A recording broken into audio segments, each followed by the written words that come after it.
Hello, my name is Brant Hunt. Today is the 22nd day of December 2022, 12/22/22, interesting numbers. And today I'm going to read a chapter from Mullins' book called The Secrets of the Federal Reserve. But I wanted to also show you something else here.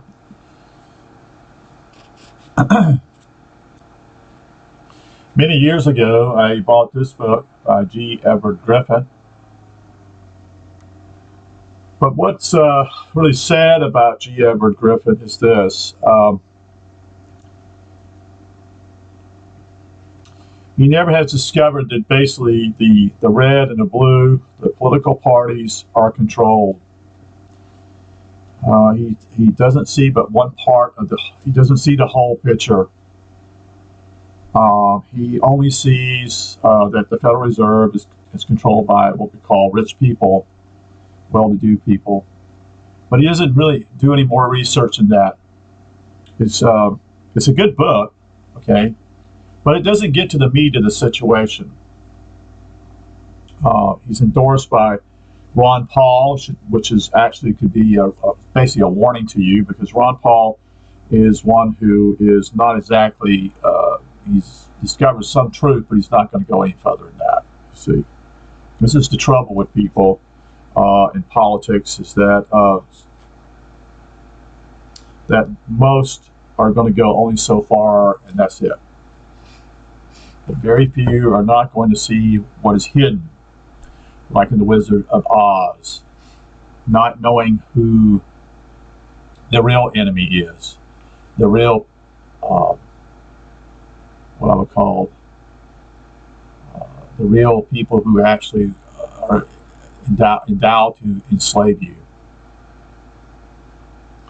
It's similar to Manny P. Hall. You know, all these people who belong to these secret groups. You know, his group was a part of it. The Rosicrucians, the Masons, all of them, the Templars, are really not telling you the whole truth, and they never will tell you the whole truth. They'll just tell you what I call the top of the iceberg, so to speak, but never really tell you who the instigators are behind it. So it's a good book, don't get me wrong, but you know, he has conferences, has in the last 4 or 5 years, if not more, not only him but others, who have come out, but they never lead people to the real truth. They never lead people to what I would call freeing themselves, you see. Understanding the predicament that they really are in. They just lead you to a political party, and you just need to vote for the right person. It'll never work, folks. It never has. It's control. This is control opposition sort of way. So what I'm reading today is a book, again, by Mullins, The Secret of the Federal Reserve. The chapter I'm going to read is the Aldrich Plan. Generally, what the Aldrich Plan is, who is Aldrich? Aldrich was the former senator and was the main man in the Senate at that time. This was in 1911, 1910, so to speak. And what transpired is that there are two plans here. One is the Aldrich Plan, and he is actually one who has actually gone to Jekyll Island.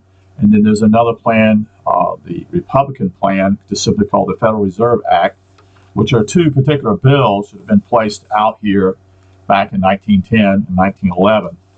And what is taking place simply is it doesn't matter which plan actually gets supported. And I talked to you last night about simply is that they control the candidates. That's why there were 3 candidates that ran for office, and Woodrow Wilson was the man to be chosen. And it's also interesting that not Manny P. Hall, but Colonel Mandrell House is the one who took over his student, so to speak, Woodrow Wilson.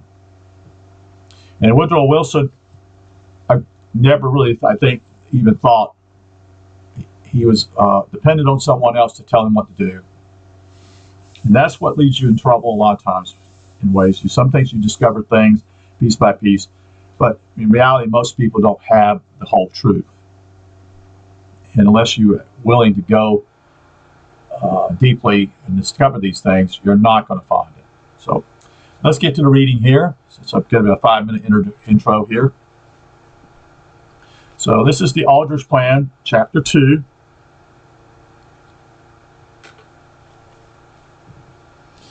Finance and the tariff are reserved by Nelson Aldrich as falling within his sole purpose and jurisdiction. Mr. Aldrich is endeavoring to devise through the National Monetary Commission. Remember, that was already dealt with. They were already moving in that direction. The panic of 1907 began to set this whole thing up. And people were upset. And so Mr. Aldrich said he would go over to Europe, and he did. Spent quite a bit of money with some other people going with him. And what happened was he was looking for a plan similar to Europe or England. And what transpired was that simply he brought that up and set up what we call a commission called the National Monetary Commission. And then they were going to give support to whichever plan they wanted to do, whatever they were envisioning to be the future of the money no longer being controlled by the government, but actually being controlled by a group of private bankers.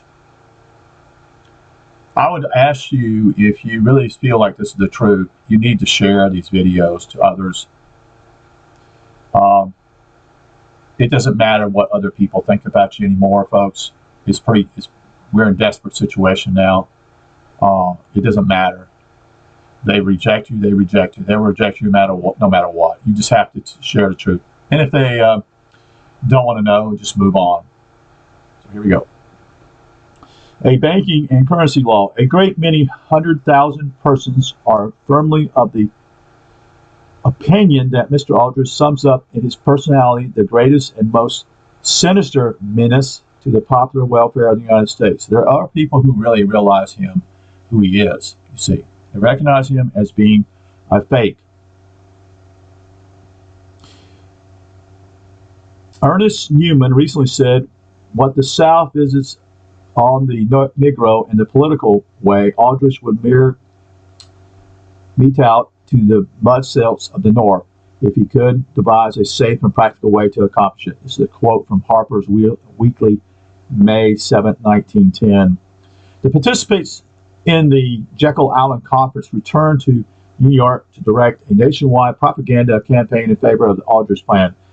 Three of the leading universities, Princeton, Harvard, and the University of Chicago, were used as rallying points for this propaganda, and National Bank had to start over. Rallying points for this propaganda, and national banks, and to contribute to a fund of $5 million to persuade the American public that the central bank plan should be enacted into law by Congress.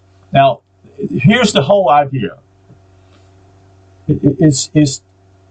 Congress has the power, has always had the power to take responsibility.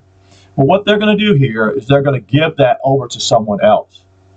They neglected their own position as being senators and House members to, quote unquote, take responsibility, which is what the government is about, and dealing with this. But what happened simply was that there were many what I call panics in the past that were allowed. They bought into certain particular senators and representatives to the point that actually they were causing these things and created a problem when there really was no problem, but it was created by people who wanted to get a piece of the pie.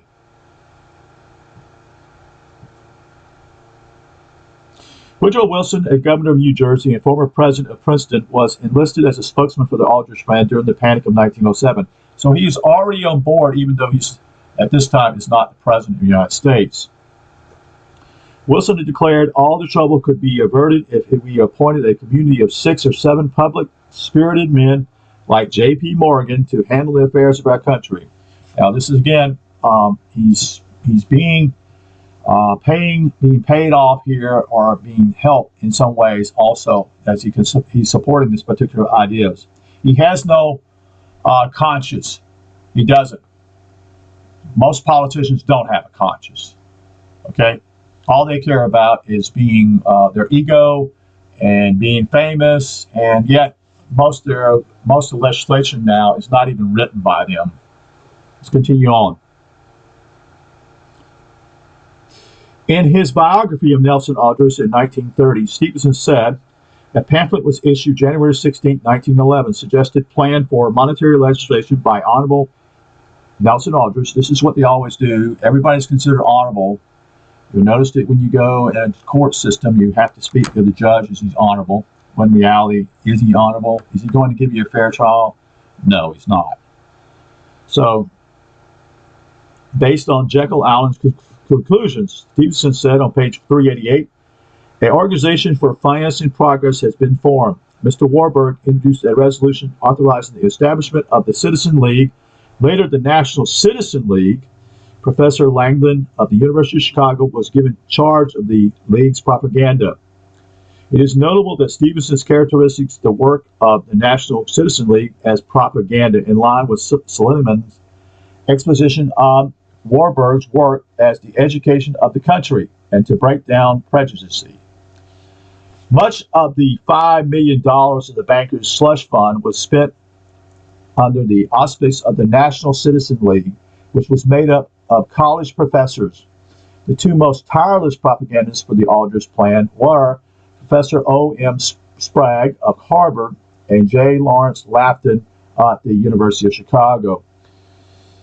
Congressman Charles A. Lindbergh Sr. stated, J. Lawrence Lafton, chairman of the Executive Committee of the National Citizens League, since his organization has returned to his position as professor of political economics at the University of Chicago.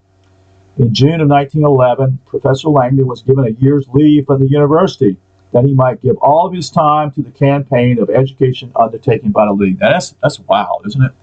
So Mr. Lafton, the professor here, is not only given leave, but he is actually being paid to do what he's doing, the endorsement of this particular plan. He has worked indefinitely and is largely due to his efforts and his persistence that the campaign enters the final stage with flattering prospects of success outcome. The reader knows that the University of Chicago is an institution endowed by John D. Rockefeller with nearly $50 million.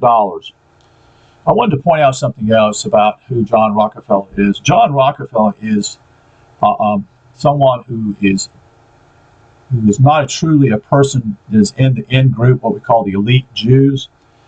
He's not even, I don't even know if he's even a Jew, but the point simply is that he's not in that deal, but he's a willing servant to do these things in order to allow their plans to develop in this country and throughout the world.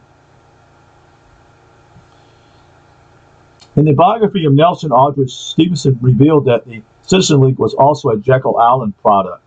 In chapter 24, we find that the Aldrich Plan was represented to Congress as the result of 3 years of work, study, and travel by members of the National Monetary Commission with expenditures of more than $300,000. Testifying before the Committee on Rules December 5, 1911, after the Aldrich Plan had been introduced in Congress, Congressman Lindbergh stated, our financial system is a false one and a huge burden on the people. I have alleged that there is a money trust. The Aldrich Plan is a scheme plainly in the interest of the trust. Why does the money trust press so hard for the Aldrich Plan now before the people know what the money trust has been doing? As Lindbergh's comment in his speech, the Aldrich Plan is the Wall Street plan. It's all about Wall Street. And I wanted to share one other thing simply is, you have to understand something else, is that New York City used to be called New Amsterdam. And you have to ask your question, why was it called New Amsterdam? Well, the reason why, once those people came here, the first thing they wanted to establish was a banking center. And that was from Amsterdam. And so instead of just going ahead and changing it, they just simply just changed it to New Amsterdam, meaning simply it was some of the protocols, the same thing they were doing in Amsterdam. It was a banking center. Okay, and eventually they changed that. Part of it simply is because the Dutch eventually got defeated by the English, but it was already solidified. If you look today, what is the motto of the state of New York? It's the Empire State. And if you go in and listen to sometimes of what Manny P. Hall does say, how this United States was developed, it was developed as an empire. That was what it was developed as. That was their whole plans. The whole plan would start out as a republic, so to speak, but eventually will lead to empire. And if you look around you since this whole thing started here, and eventually this is what happens, this early 1900s, this allows the United States to become the military attaché of what I would call of the world. And the United States military has been used as not for, maybe somewhat empire building, but it was not for us, but it was for someone else. That's what you need to understand. Let's continue.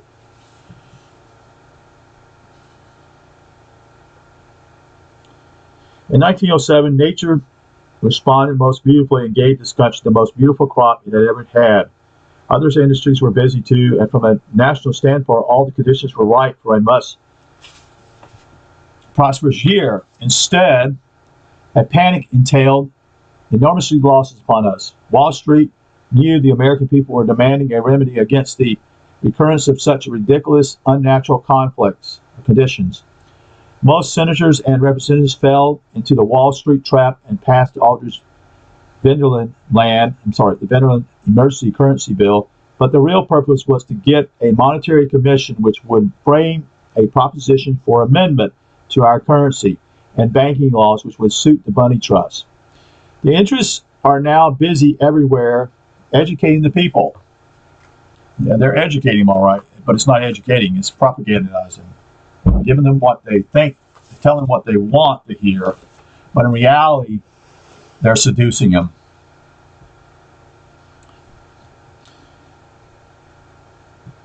Their interests are now busy everywhere educating the people in favor of the Aldrich Plan. It is reported that a large sum of money has been raised for this purpose.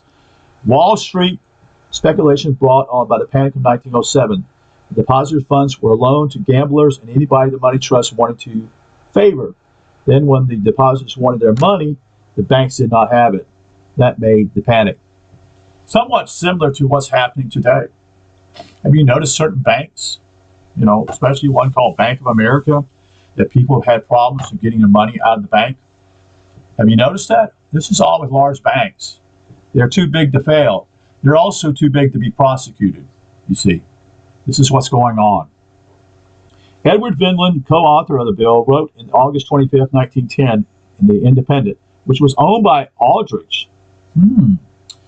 Under the proposal monetary plan of Senator Aldrich, monopolies will disappear because they will not be able to make more than 4% interest, and monopolies cannot continue at such a low rate. Also, this will mark the disappearance of the government from the banking business. Interesting. Very interesting. See, they blame government for this whole deal, but yet they're begging government to create a private institution here. Most of the people here, 99% of the people here that I'm talking to, if they listen to this, have no idea what is really going on right now at all. They don't know what's going on. You see, they're completely lost. Vinland's fantastic claims were typical of the propagandist flood unleashed to pass the Aldrich Plan. Monopolies would disappear. The government would disappear from the banking business. Pie in the sky. Nation magazine, January 19, 1911, quote, noted, the name of the central bank is carefully avoided, but the Federal Reserve Association, the name given to the proposed central organization, is endowed with the usual powers and responsibility of the European Central Bank. After the National Monetary Commission had returned from Europe, it held no official meetings for nearly 2 years. Interesting. They waited and worked their time here to do this. No record or minutes were ever presented showing who had authored the Aldrich Plan. Since they held no official meetings, the members of the commission could hardly claim the plan as their own. The sole tangible result of the commission, $300,000 expenditure, was a library of 30 massive volumes of European banking. Typical of these works is a 1,000-page history of the Reichsbank, and it's a German bank, which was a central bank which controlled money and credit in Germany, and whose principal stockholders were the Rothschilds, Paul Warburg's family banking house of M.M. Warburg Company. The Commission's records show that it never functioned as a deliberate body. Indeed, its only meeting was the secret conference held at Jekyll Island. And this conference is not mentioned in any publications of the Commission. Senator Cummings passed a resolution in Congress ordering the Commission to report on January 8, 1912, and show some constructive results of their 3 years' work. In the face of this challenge, the National Monetary Commission ceased to exist. They ceased to exist. When he called them out, this particular senator said, well, show us what you've got here. And they closed out. With their $5 million as a war chest, the Aldrich Plan propagandists waged a no-holds-barred war against their opposition. Andrew Frame testified before the House Banking Committee, Currency Committee, in 1913 as a member of the Executive Committee of the American Bankers Association. He represented a group of Western bankers who opposed the Aldrich Plan. Chairman Carter Glass, a very key person here, why didn't the Western banks make themselves heard when the American Banking Association gave its unqualified, and we are assuming, unanimous approval of the scheme proposed by the National Monetary Commission? What he's talking about is they met in New Orleans, Louisiana, and they never were shown the plan of any of this, and they were not allowed even to vote on this and say what they were going to say against it. They were already, and if they did, they were not even considered. They were carte blanche to another side over here and ignored. Okay? We're dealing with devious people here. Andrew Frame, I'm glad you called my attention to that. So he's going to talk about when that monetary bill was given to the country, it was but a few days previous to the meeting in American Bankers Association in New Orleans in 1911. There was not one banker in 100 who had read that bill. No, there wasn't. We had 12 addresses in favor of it. General Hanby of Austin, Texas, wrote a letter to President Watts asking for a hearing against the bill. He did not get a very courteous answer. I refused to vote on it, and a great many other bankers did likewise. Now, these are bankers that are going to be eventually swallowed up or disappear in the future. They're not going to be allowed to be a part of this. They're going to be gone. It's part of their plan. Mr. Buckley, do you mean that no member of the American? Do you mean that no member of the association could be heard in opposition to the bill? Andrew Frame quotes, they throttle all argument. Mr. Kendrick, but the report was given out that it was practically unanimous. Andrew Frame, the bill that had already been prepared by Senator Aldrich and presented to the Executive Council of the American Bankers Association in May of 1911. As a member of that council, I received a copy the day before they acted upon it. Wow, that's what they did. That's what they've done here in the last 10 years on different things like this. A lot of times these congressmen never even got a chance to even look at what it was about. It was just kind of hastily written up, or a lot of times they were just given pieces of it and they were not allowed to see other parts of it. The same old strategy, same strategy. All the stuff that took place after 2001, many of those things were passed at night. Many of that also was not even, quote unquote, was allowed to be read. Again, they passed things that simply didn't even know what they read. Well, the best thing that congressmen simply would have done, if they hadn't read it, was simply vote no against it. That would have told you that simply was a red flag. But most senators don't do that, do they? They don't think about that. Yeah, they throw all agreement. So, okay, the bill had already been prepared by Senator Aldrich and presented to the Executive Council of the American Bankers Association in May of 1911. As a member of that council, I received a copy before they acted upon it. And when that bill came in at New Orleans, the Bankers of the United States had not read it. Did the presiding officer simply rule out those who wanted to discuss this negative? They would not allow anyone on the program who was not in favor of that bill, Mr. Andrew Frame says. Chairman Glass, what significance has the fact that at that next annual meeting at the ABA held in Detroit in 1912, the association did not reiterate its endorsement of the plan of the National Monetary Commission, known as the Aldrich Plan? Andrew Frame states it did not reiterate the endorsements for the simple fact that the backers of the Aldrich Plan knew that the associates would not endorse it. We were ready for them, but they did not bring it up.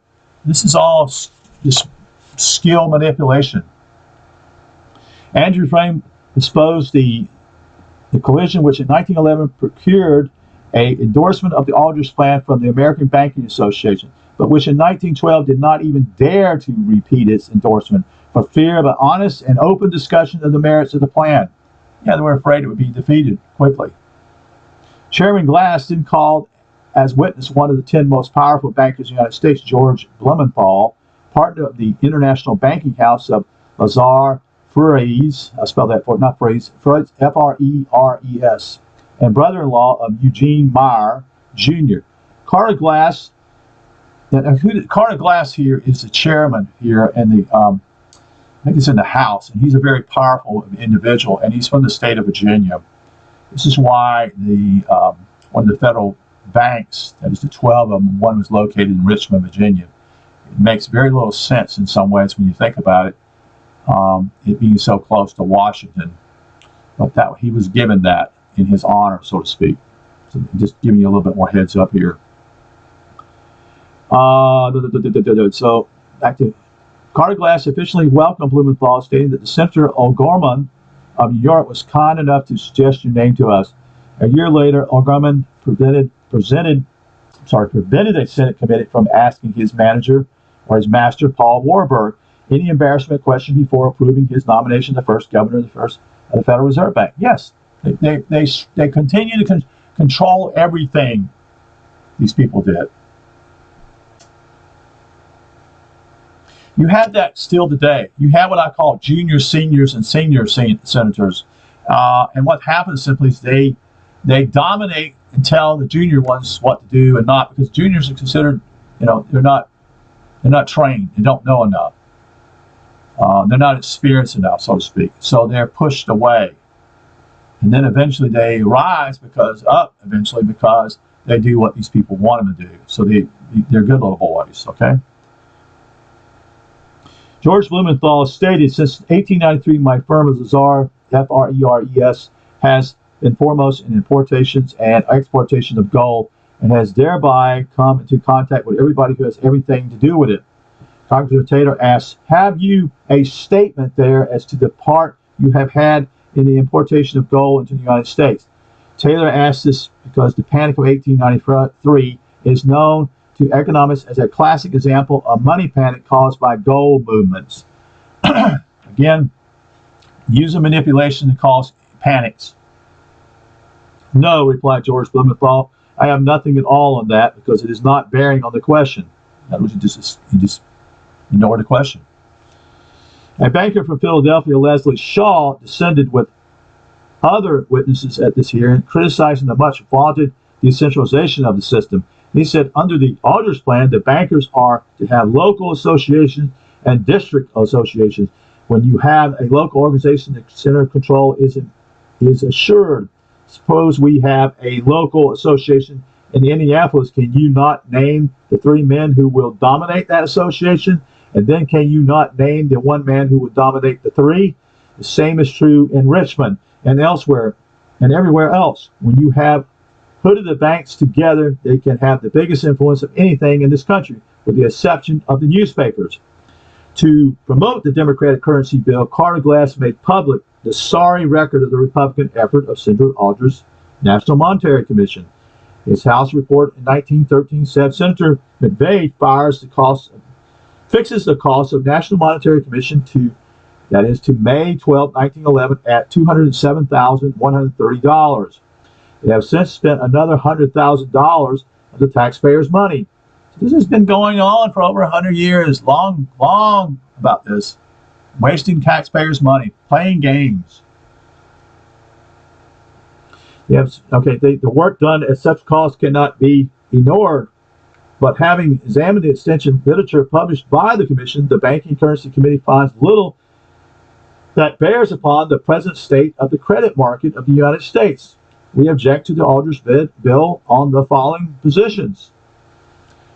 Its entire lack of adequate government or public control of the banking mechanism it sets up. That's number one. Its tendency to throw voting control into the hands of the large banks of the system. Number two, the extreme danger of inflation of currency inherited in the system. That's number three. Four, the insincerity of the bond funding plan provided for by the measure, there being a barefaced pretense that the system was to cost the government nothing. Number five, the dangerous monopolies aspect of the bill. Our committee at the outset of the work was met by well-defined sentiment in favor of a central bank, which was the manifest outgrow of the work that has been done by the National Monetary Commission. Glass' denunciation of the Aldrich bill as a central bank plan ignored the fact that his own Federal Reserve Act would fulfill all the functions of a central bank. Now, this is what's going on here. Let me explain this. He's talking about two bills here, and what Carter Glass is doing is poo-pooing one bill and giving support to another one. Okay? Because he's in a different political party. All right? So he's trying to, show that there are differences between the two bills, when reality is there's very little difference in the bills.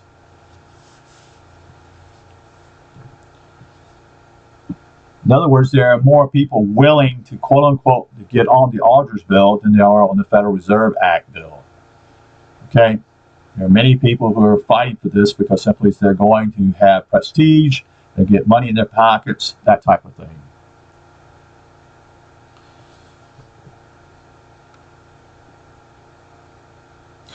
In stock would be owned by private stockholders, he said, who could use the credit of the government for their own profit, would have control of the nation's money and credit resources, and it would be a bank of issue which would finance the government by mobilizing credit in some times of war.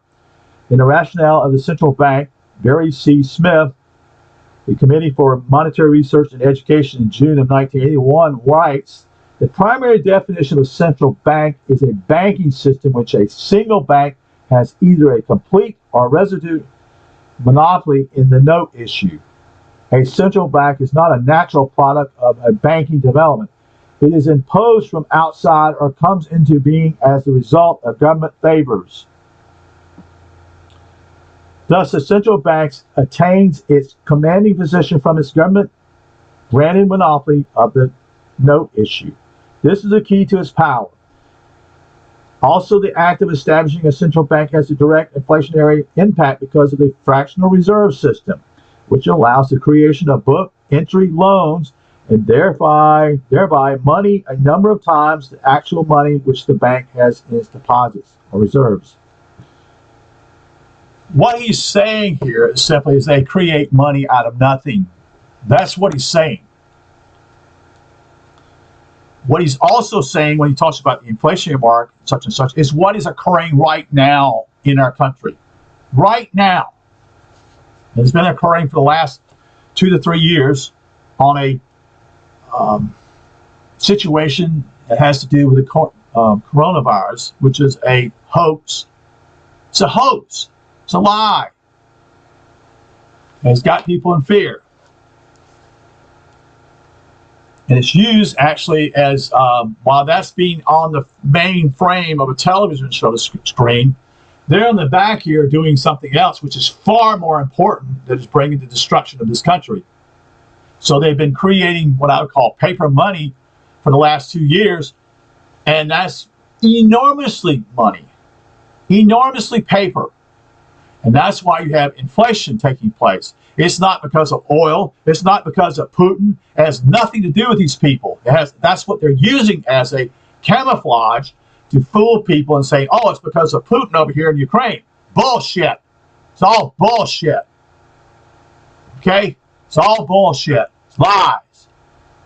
Has nothing to do with that. Has nothing to do with the oil such and such. Da-da-da. It has nothing to do with that. Why all this stuff about coronavirus is going on, which is being focused upon, then the real deal is going on behind the scenes that we saw in The Wizard of Oz. That's what's going on. And this key thing you have to understand, that I read in chapter 1 here, is very pertinent, is that they wanted this money system to develop so that they could create a world war. The first one. That's what this is all about. If the United States does not get the Federal Reserve, there is no war. There is no World War I at all. Nothing at all. Never would have taken place. There would have been a Second World War. There would have never been any of this stuff at all, where many people died for nothing. And it's also interesting how they use what I call certain governments to fight one another, to destroy one another, destroy each other. That's what it's also about. Most people don't understand that. It's a war against the people. It's always been that way. So people are all caught up in the coronavirus stuff and all that stuff, and that's what all the media is talking about. Or they're talking about Ukraine and Putin and all that stuff, when in reality, people don't even understand the context of what's going on. That's been thrown up in the face of the television, whatever it's talked about every day, when in reality, back here in the back part here, behind the curtain, is where the real shit's going on. That's where the real shit is going on. They do this every time. The media is enormously involved with this. Doesn't matter on which side, conservative or liberal. They're both in the same sand pit together doing this and throwing the sand all the time up in the air, and people watch it all the time, and they're manipulated and they're propagandized in a way they never see the real issue going on here. It's your destruction of your own country. It's the destruction not only of this country, it's the destruction of all of Europe. That's what's taking place. Destroy them monetarily. They already got us as slaves already. They're just simply basically destroying us now, the last piece that actually we could free ourselves.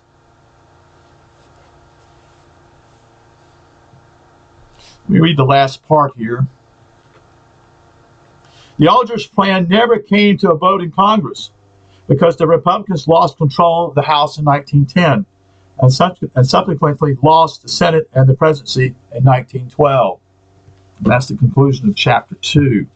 So what I'm trying to convey to you is that the coronavirus is all propaganda. It's been used to cloud and mix everything up, while the real things are going on that are destructive to this country or to the rest of the world is to destroy the monetary system, to steal and rob people of what's left, whatever they got. We had a couple of months ago that what took place in Britain with their retirement program, is what I understand. They had to go in, basically they're about to lose it, and the government came in and bailed them out. Do you see the red flags all around you, folks? It's there. It's clear as a bell if you're interested in investigating it. But most people are not aware. They don't want to know. They don't want to know. They want to cover their heads and pretend it's not happening. But it is. And it's happened so many times in the past. How they destroyed other countries like Argentina and recently Venezuela. When Venezuela was one of the richest countries at one time in South America. And guess what now? It's pillaged. It's destroyed. In fact, the stories are the people who actually are surviving are those people who have precious metals. who can buy certain things, have food or such and such, da-da-da, and take care of themselves. But the rest don't have anything. And they're either being thrown out of their houses, or maybe not even houses, their own apartments, and cannot feed themselves because there's nothing there. It's being destroyed. It's done on purpose. You don't go along with us, we'll destroy you. And if you do go along with us, we'll still destroy you. You see? The book that I have and have read, The Economic Hitman, explains some of the things that have happened in the past, but it's nowhere near what is going on now. That book was probably produced back in the 90s. And I don't want to go a whole lot into that, but the point simply is, if you even read that book of how the United States manipulated a lot of these third world countries, no wonder these countries hate us. And rightfully so. Because we ripped them off. We sold them stuff and they made profits off of it. Then our government comes in and says, there's no foul here, everything's okay.